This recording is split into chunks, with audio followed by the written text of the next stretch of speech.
From CBS News Bay Area, this is the Morning Edition. Oh, somebody's down right here. Somebody's down. We can't do nothing for her. It's just such a cool old town. It's really tough to think about.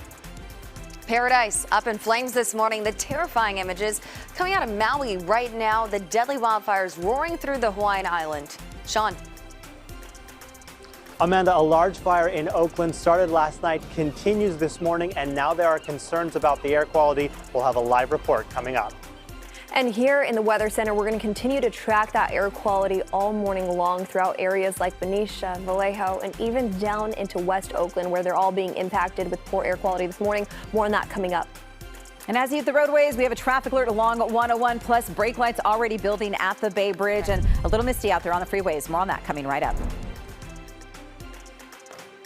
But first, right now, firefighters in Hawaii are battling wildfires on the island of Maui. The confirmed number of people killed jumped overnight. That figure now stands at 36. The worst damage is in the historic town of Lahaina, where entire neighborhoods are just completely destroyed. Oh my gosh, look at the harbor. Well, look at this view from a private helicopter. It provides a smoky view of the scope of the destruction. The flames were fueled by strong winds from a hurricane that passed well south of the Hawaiian Islands. Thousands of people ran for shelter. Some even jumped into the ocean in a desperate attempt to escape that fire. This is not even the worst of it.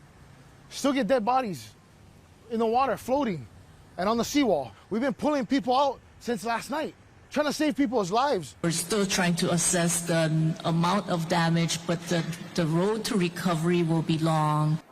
It's just absolutely horrific what we're seeing from there. Shelters packed with residents who have nowhere else to go. And we are learning this morning that San Francisco Mayor London Breed is among the tourists who had to evacuate that island. That's according to the Chronicle. Coming up in just a few minutes, we hear from a Bay Area family still stranded on Maui. A live look at Oakland now. That fire is still burning near the city's port. Just look at that right there. And from what we know, people even in neighboring cities can't escape the smell from this one. The Oakland Fire Department said those flames started at around 6 p.m. yesterday at Schnitzer Steel, a recycling center on Embarcadero West. They added that it was under control just before 10 p.m., but clearly that smoke's still affecting many people. Sean Chittin is live at the Alameda Ferry, where many commuters are waking up to the plumes and also that smell. Sean, what do you see? Well, Amanda, as commuters are coming by to catch one of the first ferries here, they are certainly taken aback by what they see over my shoulder. Some of them did smell it, others have not. But as we continue to monitor the conditions here, I will say that it seems as if the flames have gotten smaller. Harder to tell, though, because the smoke is still so thick. And driving through Oakland to get to this location, I could certainly smell the smoke inside my car. And that is really the key indication that agency officials want people to think about as they go about their day today. If you can smell the smoke, they say that is enough reason for you to stay indoors, close your doors and windows while we are trying to get through this. We also want to show you a little bit of the scene last night. That's when people were first noticing this in Oakland. And again, people smelling it right away, even indoors. And part of the response that continues today is the heavy equipment that is helping firefighters to try and get a hold of this fire. It's coming from a mountain of scrap metal at Schnitzer Steel. This is near the port of Oakland. And again, starting around Wednesday afternoon. People who were out in the evening last night at Jack London Square, they say they also noticed the smell of smoke inside a restaurant. When we came in, they didn't tell us that it was smoke or anything, and they didn't mention it. And the only time we noticed it is when we saw it and smelled it, and the people in back of us told us that it had been going on all afternoon. And so we know that a hazmat team was called by the Oakland Fire Department, part of their response. Still waiting to get an update on how that is going. But of course, that air quality advisory remains. And part of the challenge that we know firefighters are facing and have been facing since last night is moving around the debris that is at the source of this fire so they can get to where that fire started. That is likely why it is taking them so long to put this fire out. Amanda, back to you. It's obviously a very complicated one here. All right, Sean, thanks so much for that live report. We'll stay on this throughout the morning. And let's take a look at what people are saying on social media here. Confire PIO saying smoke from the fire at Schnitzer Steel at the Port of Oakland has drifted into Contra Costa County. Please do not call 911 due to this smoke. Let's check out another tweet that we're seeing. This is from Tyska. Who else in the Bay Area smells smoke from the Schnitzer Steel Fire in Oakland? We've got folks in Castro Valley and Pleasanton reporting that they do. Definitely let us know if you're smelling it where you live. And Howie Manzo smells like burned rubber in Niles. Is that a result from the fire in Oakland? That's a question for our meteorologist, because you are checking out the air quality and what people are experiencing here in the Bay Area. I mean, what's interesting, too, is the winds are relatively light this morning, as are most mornings here in the Bay, but it's still whipping that smoke and that PM 2.5 up into the atmosphere and over into areas like Benicia and even Vallejo. So let's actually take our air quality map, and I'm going to zoom into some local areas just off into the East Bay. We're starting off near Oakland, West Oakland, even up into Berkeley and El Cerrito. That's where we're seeing some of the worst air quality this morning. Now it's kind of ranging just up into those East Inland Hills, too. This is going to continue to sweep up into the Carquinez Strait area, where we're also seeing a little bit of a pocket closer to areas like Vallejo and Benicia, dealing with not the best air quality this morning. Those winds are only going to get stronger as we head into this afternoon. So as the boots are on the ground fighting that fire, we're continuing to think of those local areas. This is what we're expecting just around 1 o'clock, that onshore flow getting up to around 20-mile-per-hour wind gust. Let's take it back to the temperatures, though. Daytime highs today are going to stay right around average for most of us. We're still off to a cool and cloudy start. San Francisco not reporting right now out of SFO, but we are sitting in the upper 50s in San Francisco. A very similar trend just near San Jose.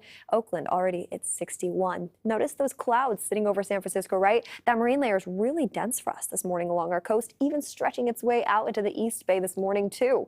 We're going to see just a little bit of coastal drizzle. Not a lot, less than 1/100 of an inch just into the evening hours tonight, along areas like Half Moon Bay, San Francisco, even up into the North Bay too, mostly streamlined just along our coast.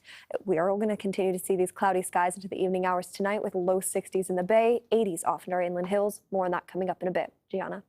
All right, Jessica, thank you. Let's talk about the roadways right now. If you plan on making that ride through Mountain View, heads up, a traffic alert still in effect this morning. This is South 101 connecting onto 85. The HOV lane is shut down. It's been closed for several hours. This is due to a deadly crash. It happened overnight, and there's still a lot going on in and around that area. So we are starting to see a few brake lights backing up just a little bit on that connector road. If you're taking 101 past that point, traffic is moving along pretty well the rest of the way through the peninsula. Bay Bridge metering lights are on, and it's starting to back up just a little bit, at least to that Caltrans parking lot, mid-lot right there. Not quite to that overpass yet. We'll keep you updated on that. And looks like that fog and the mist is settling in at the Golden Gate Bridge, so visibility certainly an issue now as you come out of Marin County through the Waldo Grade heading into the city. So plan for that this morning. Other than that, you're right across, say, 92 and 84. The Dumbarton and San Mateo Bridge are looking okay this morning. Amanda. Now in our other top stories, the two robo-taxi companies that keep taking heat for blocking traffic could bypass those safety concerns for good today. State regulators are set to decide whether to give Cruise and Waymo free rein to operate around the clock in San Francisco.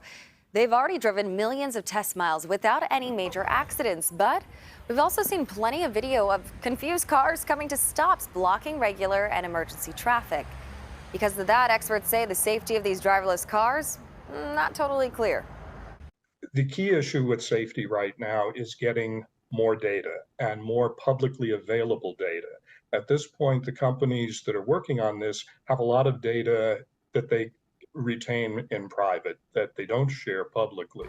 And I think in order to gain the confidence of our government officials and of the general public, it's going to be necessary to share more data about what's really happening. Well, in total, San Francisco city officials said they have documented about 600 incidents involving self-driving cars. All right, back to those devastating wildfires on the island in Maui and Hawaii. Visitors being urged to leave as soon as possible.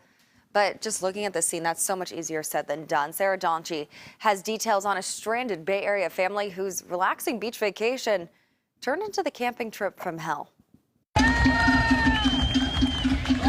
The Stewart family's dream Hawaiian vacation took quite a turn, leaving them to improvise in a way none of them expected. We're now kind of camping, but we had plenty of food. We had made a trip to Costco as we came into Maui, and we're set with water, food, had stuff to barbecue with, even had our own utensils. We were ready. That's because Daniel, along with his wife Sandra and 3 daughters, followed the evacuation order issued by their hotel. They're among 4,000 tourists who were forced to evacuate due to the intense fires. Unfortunately, not everybody was. Some folks were stranded. Some folks didn't have supplies. As usual, stores ran out of water, ran out of supplies, etc. And then early this morning at about 4 o'clock, the hotel staff issued a recommend to evacuate before a mandatory evac came, that the fires were getting closer.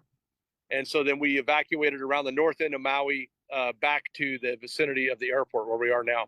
They plan to fly back home to the Bay Area Thursday, and for Sandra, the destruction on Maui feels particularly personal. My grandfather was 100% Native Hawaiian, and so it's very personal for me, especially because I feel like the island is really taking a hit. I mean, to lose so much that was burned in Lahaina, Luna, and Lahaina Village, and we heard that the boats that we just were on 2 days ago are now completely burned, all of them. They were all docked there in the Lahaina Village area there, off the pier. And yeah, I mean, it's really sad. There's a lot of history. We would really ask for prayer for the residents and the people traveling. We ran into people from all over the world. And it isn't just people returning to the Bay Area who are stranded. Some folks from Hawaii are stuck here too. Flying in from Denver from our annual road trip, and upon landing here in San Francisco, find out all the flights to Maui are canceled. Now we live on Maui, we just want to get home, but there's no flights going into Maui. Alan and his friend Bob say they're anxious to get home, and like many others who braved cancellations and delays, they're hoping to try again Thursday. We're on a 10-day road trip, longing to get home. I mean, when you live in Hawaii, you want to get home. For all the latest developments from Hawaii and more of the dramatic images coming out of Maui, you can head to KPIX.com.